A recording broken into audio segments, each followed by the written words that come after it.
When I was 21, I moved to a new city and got my first apartment. One day, I headed to the local mall to buy essentials and decorations. It was my first time at this mall.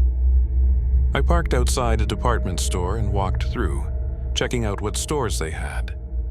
I was in a store that sold wall art, browsing through the prints, when I happened to look up.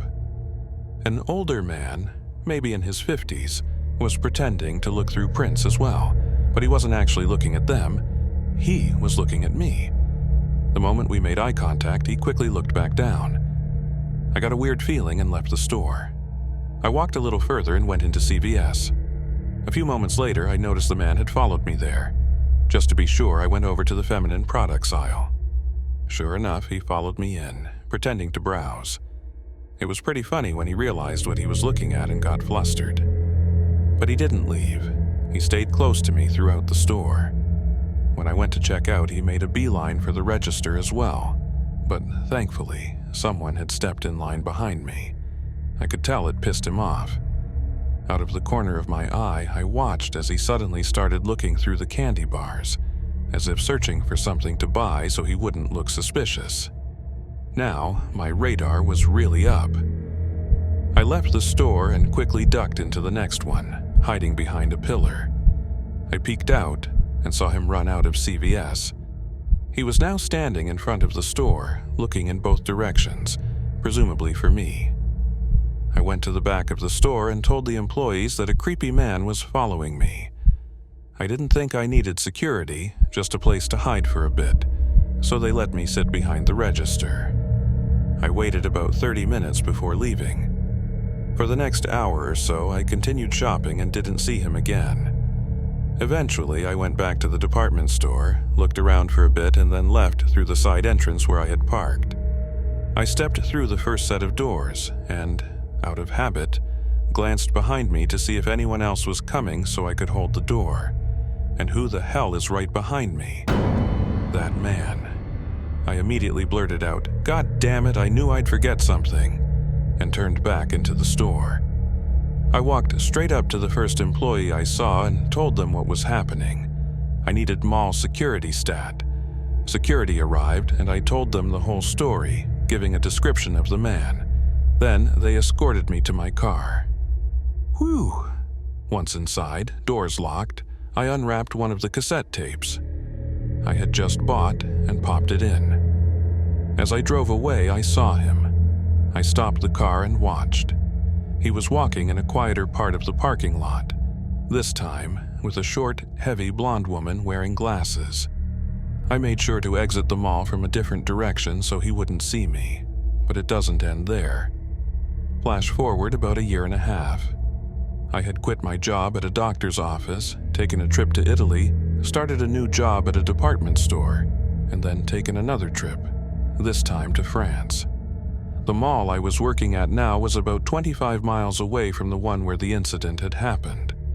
One night, I was at my counter when an older woman walked up and started looking at the products. The brand I represented was French, and she started chatting about Paris. I mentioned that I had recently been to Paris, as well as Italy, and how much I had fallen in love with Europe. I told her I wished I could move there, but after looking into it, I learned I'd need to find a job first. She smiled and said, "Well, this might be your lucky day. The company I work for is hiring. I think you'd be a perfect fit, and we have offices in Europe. It would be very easy for you to work overseas." I asked her what kind of work it was, and she said hospitality. I asked for the company name. She hesitated. "Well, I'm in a bit of a rush, but if you give me your number, I can call you when it's convenient and give you all the information." And that's when I started shaking. That's how my intuition tells me something is very wrong. I looked at her more closely, and that's when I realized. This was the same woman I saw walking with that man. I was so thankful I'd forgotten to wear my name tag that day. I gave her a fake name and a fake number. I never saw her or him again. When I was 16, I went on a blind date with a friend of a friend to a dance. He went to a different school, but We talked on the phone a couple of times leading up to the dance, this was before cell phones, and got along pretty well. We had fun at the dance. We continued talking on the phone for a little while after that, but it became clear he was still really hung up on his ex-girlfriend. I started losing interest. I stopped taking his calls around Christmas, right after he told me his ideal gift would be his ex-girlfriend and her new boyfriend dead under his Christmas tree. He said it completely seriously, and it scared me. Apparently, no longer taking his calls was a mistake. He started sending messages through our mutual friend, not my friend after this, that were increasingly insulting and upsetting. But the worst part?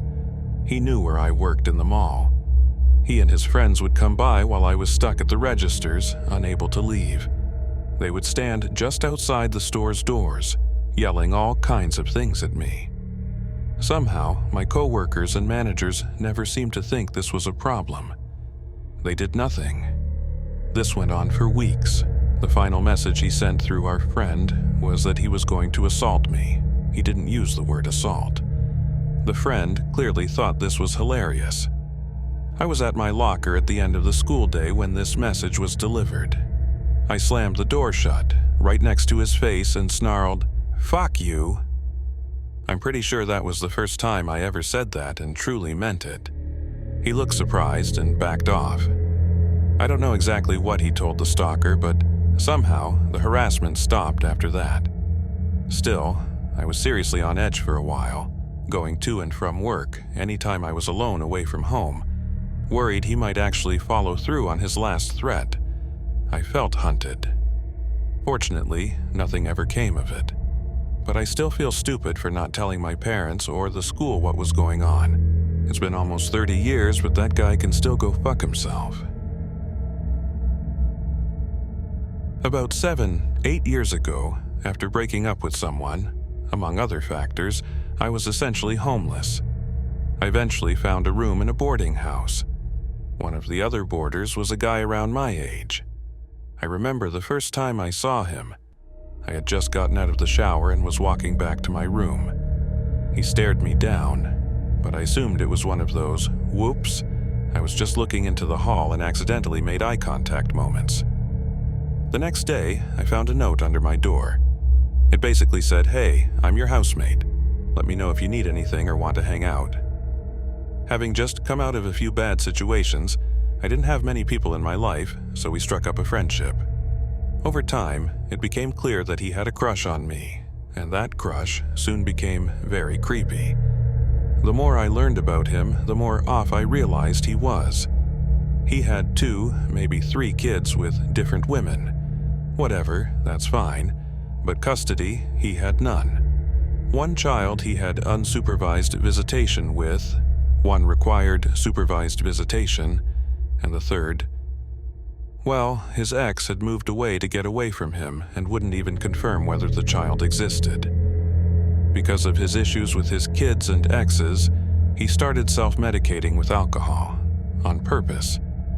He even admitted that getting blackout drunk was how he dealt with his feelings.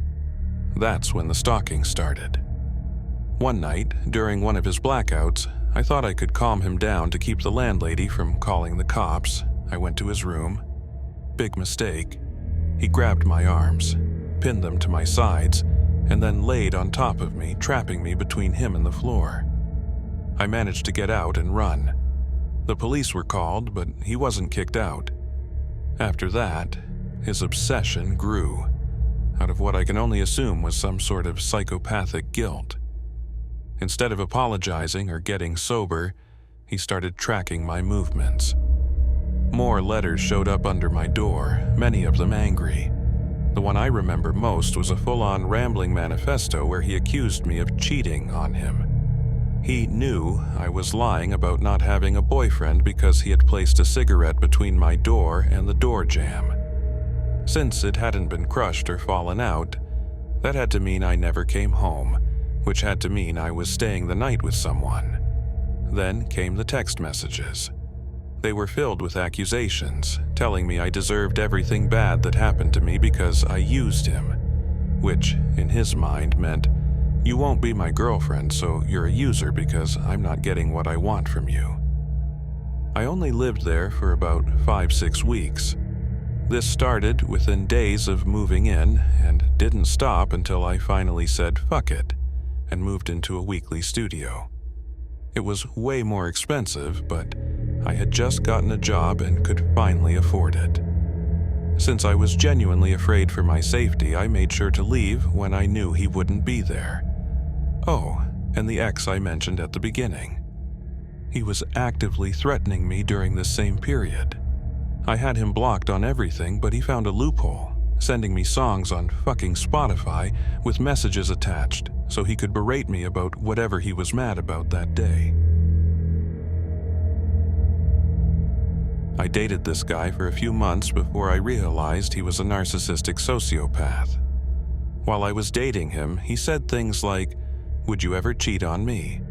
If I took your panties for DNA testing, they wouldn't find anything? If you ever cheated on me, I would kill them," while putting on a pair of brass knuckles. I also worked with this psycho and rented a house with him and some other guys we worked with. He would take my phone while I was asleep and read my texts. One time, I was driving us somewhere when he suddenly threw my car into park and grabbed my phone out of my hand. It was winter. I had wedge boots on. LOL. He jumped out of the car and I chased his dumbass down and threw him into a snowbank. He told people at work that he slipped on some ice because he ended up going to the ER. After the place we worked at opened a second store, I transferred to that one. He would constantly drive to my side of town, pass by my store, and leave notes on my car. One Friday night when I knew he was at work, I went to the house to try and get at least my clothes and other stuff. I moved a bunch of heavy shit in front of the bedroom door because I knew he would show up. Sure as shit, not 10 minutes later he was trying to get into the room, screaming at me. When I went near the door to keep him out, he tried to grab me. He pretended to leave the house, but I said F it and took my stuff out anyway. Then he followed me down the on-ramp to the highway, riding my ass and trying to rear-end me the whole time. Another time, he chased me all over town, flying down the highway at 70 miles per hour while I was just trying to get away from him. I tried to get 3 restraining orders, but they were all denied. His brother is a county sheriff. He had all sorts of people spying on me. I'm sure there's a lot more. I finally got out and moved out of state. I came back a couple of years ago and found out he died 6 months before I moved back.